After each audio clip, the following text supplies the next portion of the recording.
Ως δάσκαλος Ίντι, είστε σημαντικός για τους μαθητές σας. Διαδραματίζετε έναν κεντρικό ρόλο στην ενίσχυση της ικανότητάς τους στα μέσα ενημέρωσης. Αλλά πώς μπορείτε να το κάνετε αυτό? Ας εξερευνήσουμε μερικές προσεγγίσεις που μπορείτε να χρησιμοποιήσετε.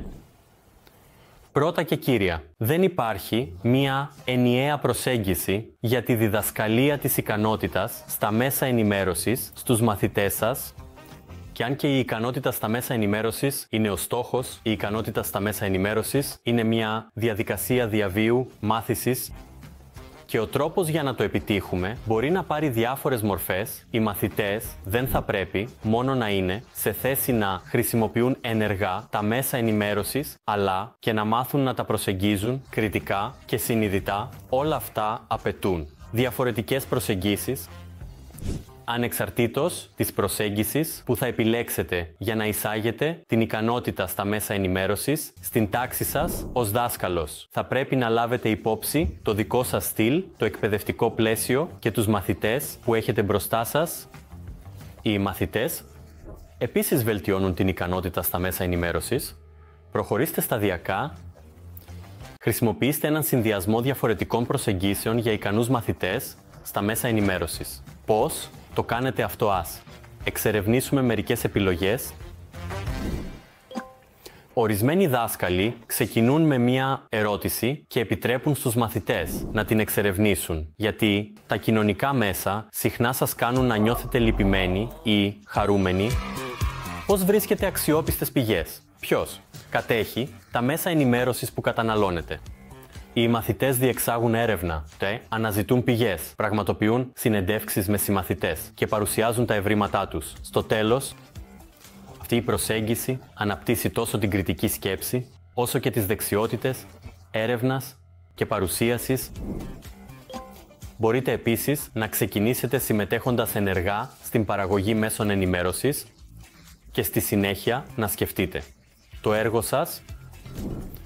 Οι μαθητές σας μπορούν να δημιουργήσουν μετά μια διαφήμιση για ένα αγαπημένο προϊόν, αλλά για διαφορετικά κοινά, επιδεικνύοντας δεξιότητες επικοινωνίας και τεχνικές πειθούς. Ενώ το προηγούμενο παράδειγμα ήταν πολύ τεχνικό, τα μέσα ενημέρωσης έχουν επίσης σημαντική επίδραση στα συναισθήματα και τα αισθήματά μας. Η ικανότητα στα μέσα ενημέρωσης αφορά την απόκτηση γνώσεων σχετικά με τα συναισθήματά σας. Σκεφτείτε τα μηνύματα μίσους που μπορούν να έχουν προσωπική επίδραση σε εμάς, αλλά και να επηρεάσουν τον τρόπο που αντιλαμβανόμαστε ορισμένες ομάδες στην κοινωνία ή την προπαγάνδα που επηρεάζει τη συμπεριφορά μας. Η κοινωνική συναισθηματική μάθηση είναι κρίσιμο για την ανάπτυξη ικανότητας μέσων στους μαθητές.